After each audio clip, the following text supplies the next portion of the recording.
get busy.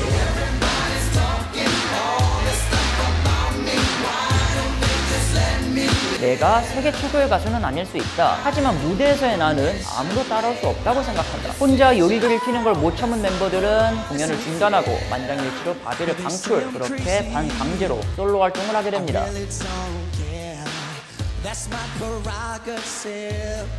한 시대를 풍미한 옛날 뮤지션을 알아보는 시간, 복고맨입니다. 제가 작년엔 그냥 저 내키는 대로 그냥 막 급발진을 하면서 아티스트를 고르곤 했는데 올해는 그래도 좀 개연성을 두고 있죠. MCMO가 나왔습니다. 그래서 많은 분들이 다음 아티스트는 이 사람이 아닌가 하고 추측했는데 예, 그분 맞아요. 바로 바비 브라운. 전 세계의 뉴잭 스윙의 시대를 알린 자타공인 무대의 제왕이었어요.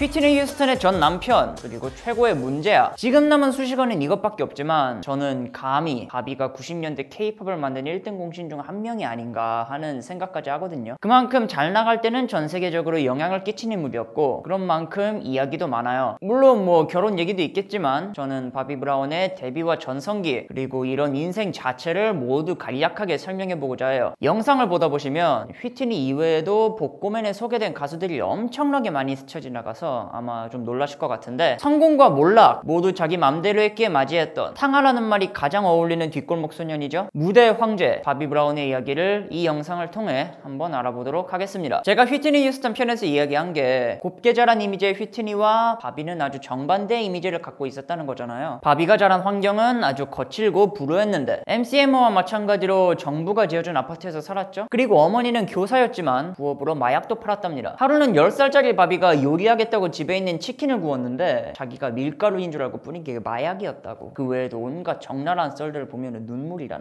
그나마 훈훈한 썰이라면은 할머니가 레코드를 쌓아놨고 부모님도 자기한테 저렴한 악기를 한둘씩 구해주면서 음악적 재능을 독려했다는 거 정도? 얼마나 어렵게 살았는지 대충 짐작이 가죠. 본격적으로 음악을 하겠다고 결심한 것도 자기랑 같이 도둑질을 하던 친구가 칼에 찔려 죽는 사건을 목도한 이후에요. 이런 일이 일상인 곳에 더 이상 살면 안 되겠다고 생각했답니다. 그리고 여러 경연대회에 나가서 자신의 재능을 선보이고 마침내 어떤 프로듀서의 눈에 띄게 되는 거죠. 그리고 그 프로듀서는 바비로 하여금 그룹 만들게 다른 멤버들 좀 찾아보라고 얘기하고 어떤 그룹과 결성 과정이 굉장히 비슷한데 어쨌든 바비는 자기가 아는 사람들을 불러 모으면서 그룹을 완성하고요. 자기랑 같이 춤을 추던 마이클 비빈스 그리고 오고 가며 알았던 랄프 트레스반트와 리키 벨이었죠. 그리고 거기에 로니 데보가 합류하면서 5인조 그룹 뉴 에디션이 탄생하는 거예요.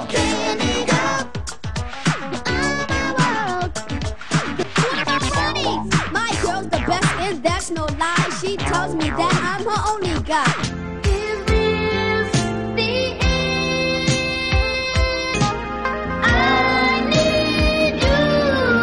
뉴 에디션이 데뷔할 때 막내 바비의 나이는 만 14살, 맏형도 고작 16밖에 안 됐으니까 딱 지금의 아이돌 그룹이었다고 보시면 되죠. 원더걸스 텔미 뜰 때 소희랑 비슷한 나이예요. 어쨌든 지금은 상상도 안 되는 바비의 앳된 목소리를 확인하실 수가 있는데 이 당시의 메인 보컬은 랄프였고 잭슨5 시절의 마이클 잭슨을 꼭 닮은 목소리로 아주 유명했어요. 바비는 우리가 힙합과 R&B를 섞은 1세대 가수라고 자랑스럽게 얘기하곤 하거든요. 지금도 그 이름을 심심치 않게 볼 수 있는데 사실 또 간접적으로도 팝에 끼친 영향이 엄청납니다. 예를 들어 볼게요. 멤버들은 1집 정산으로 $2가 안 되는 돈을 받고 소송 끝에 음반사를 옮기는데 버려진 프로듀서 모리스 스타는 이런 생각을 하는 거예요. 얘네가 만약 백인이었다면 지금보다 좋게 20배는 되는 인기를 누렸을 것이라고. 그리고 백인 버전 뉴 에디션을 만들기로 하고 같은 방식으로 5인조 백인 아이돌 그룹을 하나 조직하죠.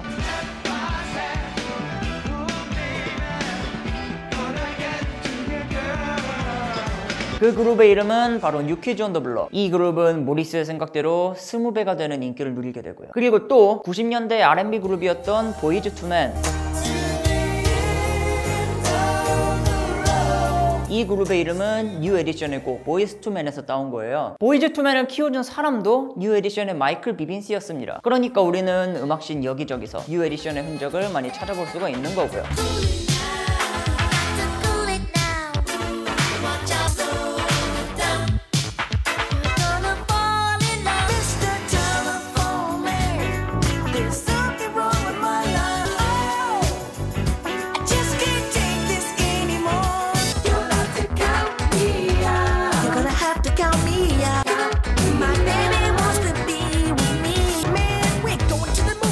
to the bar and play a little ball till it gets dark. 뉴 에디션의 인기는 날이 갈수록 늘고 바비는 자기 우상 마이클 잭슨이 자기를 집에 초대하기도 하는 등 아주 영광스러운 나날의 연속이에요. 그런데 사실 이때부터 바비는 스타의 삶을 만끽하고 있었다고 합니다. 중딩 때부터 질펀한 누나들과 질펀한 시간, 광란의 밤을 보내기 일쑤였다고 하는데 마약도 이미 하고 있었고 사실 어린 시절에 비춰보면은 그렇게 이상한 일은 아니에요. 게다가 바비의 성향을 한번 봅시다. 바비의 가장 큰 특징은 빠꾸가 없다는 거잖아요. 하고 싶은 걸 굳이 참지도 않고 같은 맥락에서 자기를 방해하는 게 있어도 참지 않아요. 이런 일화도 있더라고요. 릭 제임스와 함께 공연을 다니다가 릭으로부터 나이도 어린데 대마 피지 말라고 조언을 듣는 바비.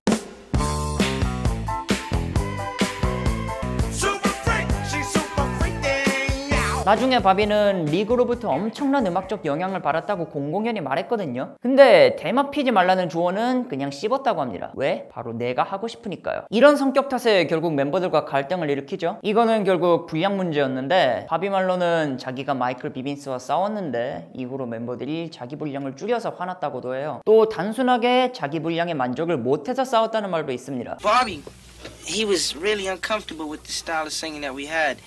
He wanted to get into something where he could be himself and be comfortable at the same time. 비슷한 맥락에서 바비가 뉴 에디션의 순수하고 어린 이미지가 마음에 안 들어서 혼자 다른 옷을 입고 개기는 경우도 있었다고 하죠. 멤버들은 그냥저냥 참고 가는 성격이지만 바비는 절대 그런 성격이 아니었어요. 근데 이게 사실은 가족력이었다는 거. 이게 멤버들이 정산 문제로 싸울 때도 가장 먼저 분노해서 제일 앞선에서 싸웠던 사람이 바로 바비의 어머니였다고 해요. 이때도 다른 멤버들의 부모님은 그룹에 잡음 일으키지 말자고 했지만 어머니는 애들이 지금 삥을 뜯기고 있는데 장난하냐며 최전선으로 향하고 아주 그냥 모전자전이었던 거죠. 갈등이 고조되던 어느 날 바비는 결국 무대에서 분량에 대한 분노를 표출해요. 혼자 요리조리 튀는 걸 못 참은 멤버들은 공연을 중단하고 만장일치로 바비를 방출. 바비는 나이 16에 백수가 되고 그렇게 반강제로 솔로 활동을 하게 됩니다. 학교 가고 평범한 삶을 살기엔 이미 늦었어요. 바비 말로는 한번 돈을 벌고 세계를 돌다 보면 그거를 멈추기가 참 어렵다고 이제 말을 하죠. 바비가 생각하는 자신의 정체성을 한번 보세요. 내가 세계 최고의 가수는 아닐 수 있다.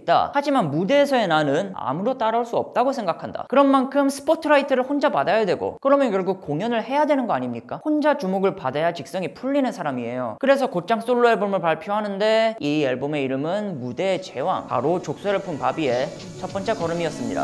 I remember the very first time you breathed and I need you right now. Never let it go.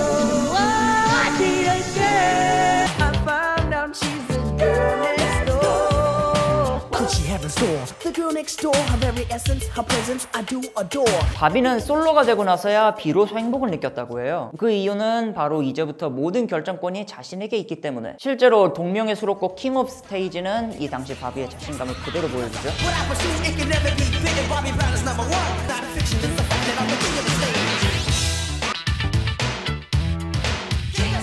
하지만 1집은 성적으로 보면은 사실 조금 애매한 그런 앨범이에요. 왜냐면은 발라드 걸프렌드가 많이 팔리긴 했지만 다른 곡은 글쎄. 보통 인기 그룹을 나온 멤버의 솔로 앨범은 1집이 가장 큰 주목을 받잖아요. 그 이후로는 정말 강한 자만이 살아남는 정글이다 라고 봐도 좋은데 사실 문제야 이미지가 조금 있던 바비는 뭔가 다른 걸 보여줘야 했어요. 깨끗하던 뉴 에디션 시절과 다른 뭔가 화끈하고 열렬한 그런 음악을. 그게 제멋대로인 바비와 어울립니다. 바비는 어느 날 라디오에 나와서 자신의 발라드 걸프렌드를 부르는데 높은 음이 안 되니까 그냥 꺼져 이거 안 불러 막 이러는 거예요. 생방송이에요. 이거는 또 역시 바비가 얼마나 미친놈인지를 보여주는 하나의 일화인데 세상에나 마상에나 이거를 생방송으로 들은 프로듀서 2명도 큰 충격을 받는 거죠. 얘는 진짜 미쳤다고. 얘는 천성이 스타다. 함께 일해봐도 좋지 않을까? 서로 이런 얘기를 나눴다고 합니다. 이 둘은 마침내 바비에게 완벽한 옷을 입혀주는데 이 둘이 바로 베이비 페이스와 LA 리드예요. 이 둘의 결심은 바비의 운명을 완전히 바꿔놓죠.